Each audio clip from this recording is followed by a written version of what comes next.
Chapter 1. The Locksmith Satchel, Greater Manchester, first Saturday in November.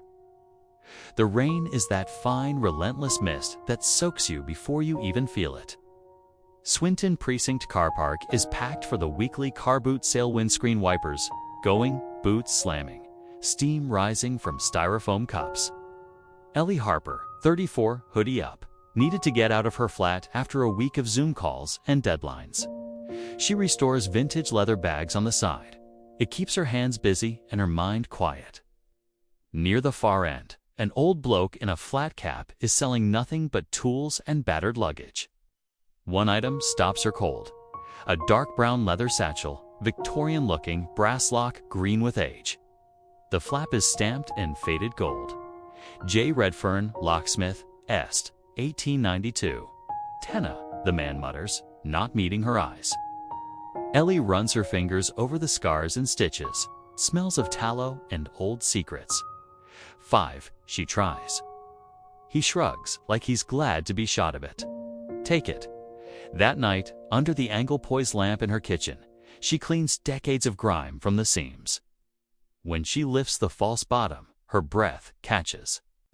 Neat rows of wax blanks, dorky impressions labeled in spidery ink with street names. Brookhouse Avenue, Wellington Road, Claremont Drive. Her own street, number 27, is right in the middle, the wax still soft. 3 nights later, the burglaries start. Quiet, professional jobs, nothing taken, drawers opened, laptops touched, but left. Just one house each night, always on the streets, listed in the satchel.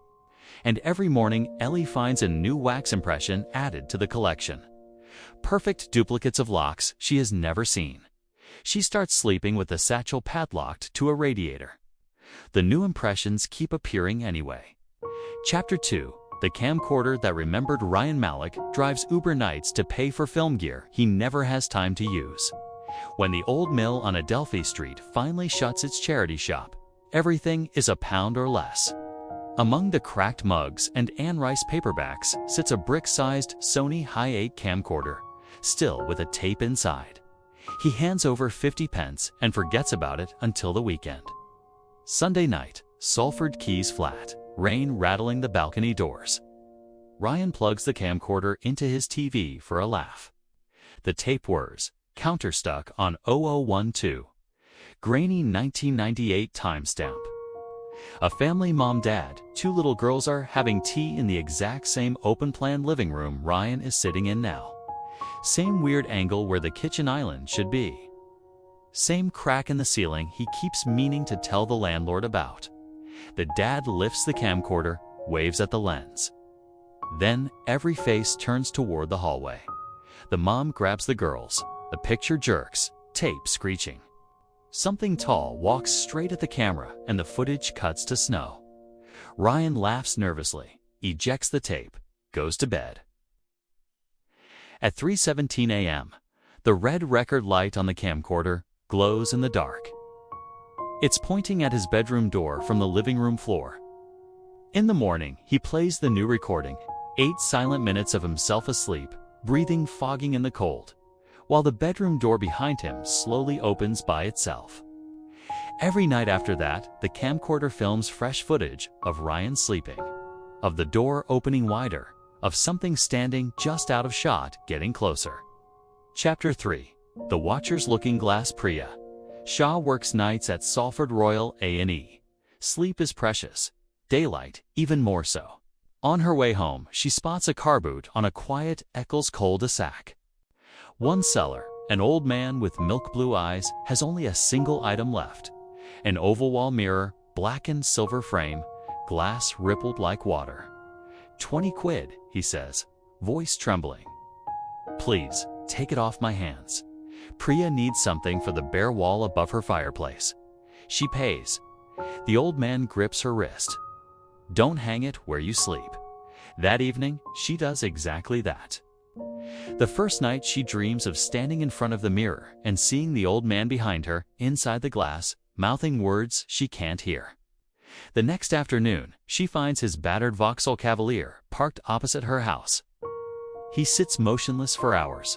When she steps outside, he drives away. This happens every day she works nights.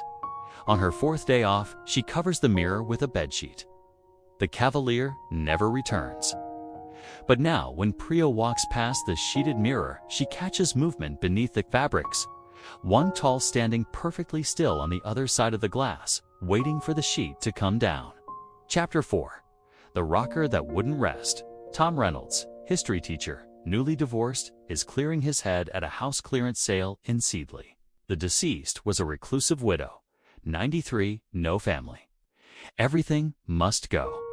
In the nursery that hasn't been touched since the 1970s stands a child's wooden rocking horse, dapple gray. Real horsehair mane, glass eyes, milky with age. The auctioneer practically begs Tom to take it for a tenner. Been rocking on its own since she passed, he mutters. Tom loads it into his Focus anyway. His daughter Mia is coming next weekend and might like it. That night, the rocking starts at 11:11 p.m., slow at first, then faster. A child's voice, faint, coming from nowhere and everywhere. 10.